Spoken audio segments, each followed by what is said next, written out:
A ver, pues creo que ya estoy listo para explicar esto de Deleuze.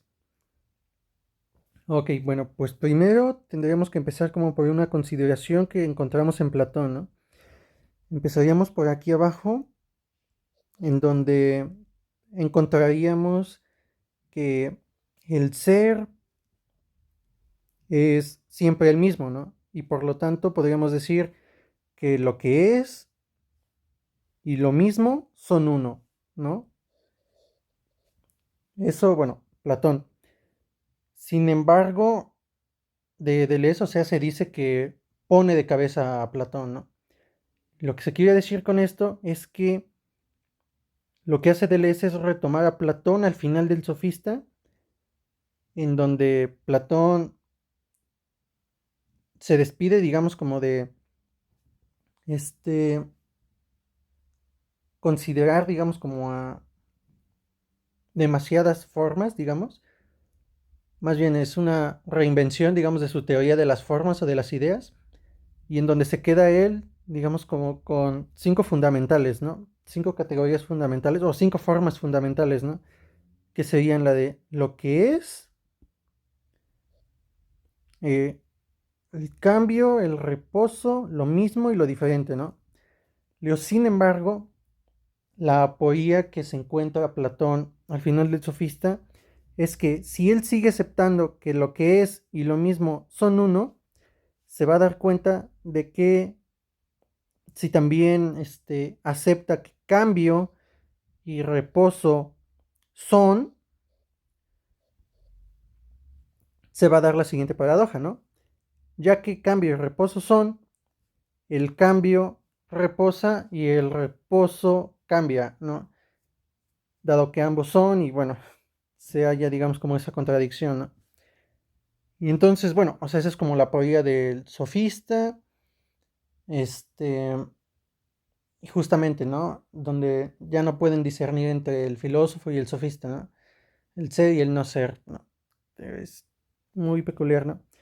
Por ejemplo, aquí podríamos ubicar que Platón, en su teoría, digamos, como preliminar de las formas, alinea, digamos, lo que es, o sea, alinea el ser con el reposo, si entendemos esta cuestión como de la unidad, de que, pues, sí es eterno y estas cosas, ¿no?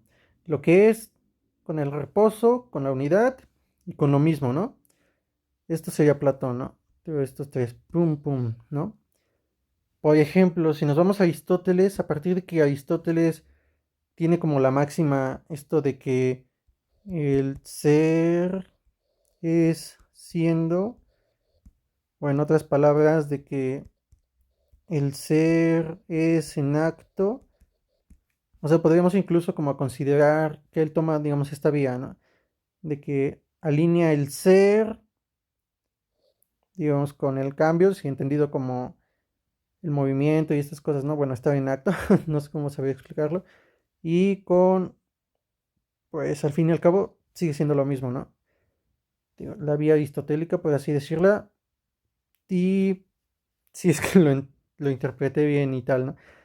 Si no, bueno, te digo, esa es como la paradoja, ¿no? Que se da a partir de Platón. Si consideramos que lo que es y lo mismo son uno, y que cambio y reposo son, se dará la siguiente paradoja.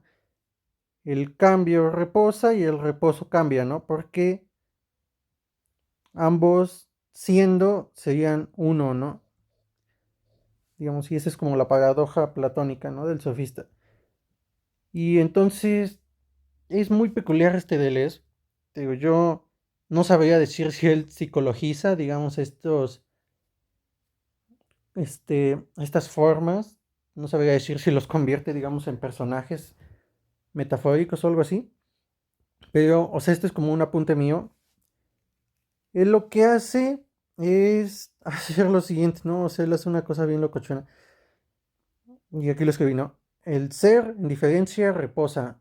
Y a partir de Deleuze, entonces yo entiendo que para él un reposo se vuelve como esta cuestión del ocultamiento, ¿no?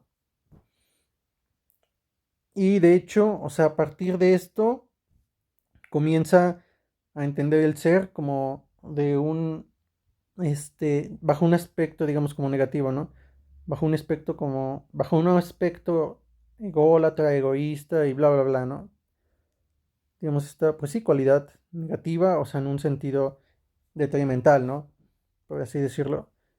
Y de hecho, lo que termina prefiriendo Deleuze es, este, al no ser. Y pues sí, o sea, termina yéndose, digamos, hacia el no ser y dice que el no ser cambia por lo mismo, o en otras palabras, lo mismo cambia para no ser.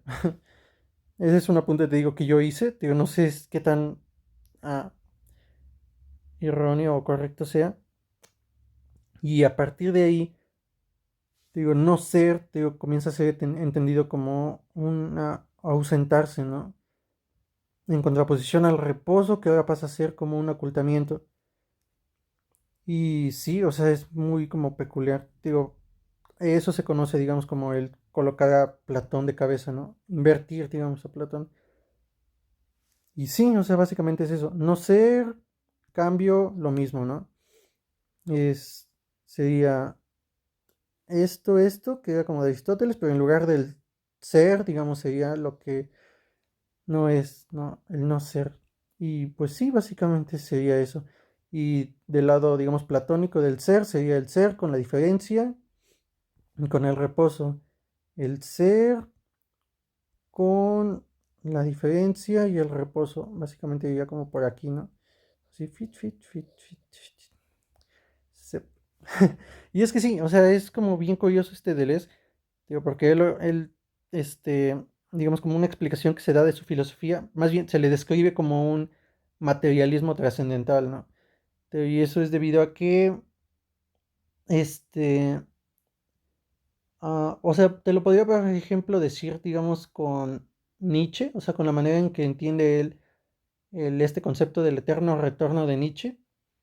Digo, o sea, después de leerlo, o sea, algo que descubre el Deleuze es que a través del eterno retorno, lo que vuelven no son las formas, ¿no? Por eso es que descarta él todas estas interpretaciones de que Nietzsche estaría entendiendo el eterno retorno como una repetición de temporal, ¿no? Por así decirlo, ¿no? Como un ciclo, bla, bla, bla. Y él dice, no, o sea, no se repiten, digamos, eventos, acontecimientos, sino que lo que vuelve y se repite en este eterno retorno, lo que vuelve siempre son las fuerzas. Y, o sea, a partir de ahí, pues sí, o sea, él empieza a entender, digamos, como el no ser, o sea, en su aspecto de ausentarse, digamos, como un productor de fuerzas o intensidades, ¿no? Ya no sería, digamos, como a partir de la voluntad, por ejemplo, que podría como estar más del lado del ser, sino pues sí, o sea, pues sí, es que sería ya como del no ser. Y por eso te digo, se le entiende más bien como un materialismo trascendental y de hecho un término como que termina volviéndose central, digamos, como en su filosofía, es el de las intensidades, ¿no?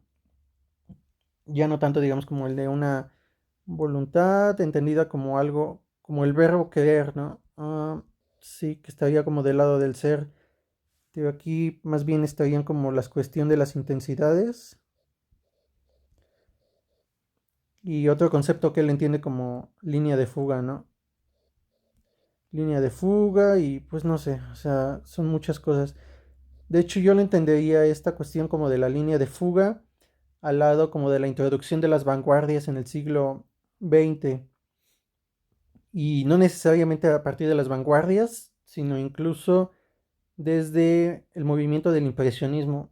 Digo, pues es que es bien peculiar eso y pues sí, tendría que estudiarlo un poco más porque sí lo tengo como muy oxidado, pero básicamente, o sea, algo que incentiva el impresionismo para las vanguardias es esta cuestión de que el arte, después de estos movimientos, ya no debe entenderse como la creación de formas, sino como la redirección de las fuerzas, ¿no? Una captación y redirección de las fuerzas de la vida, ¿no? Por así decirlo. Y sí, o sea, básicamente esa es como la filosofía de Deleuze, de hasta donde yo entiendo.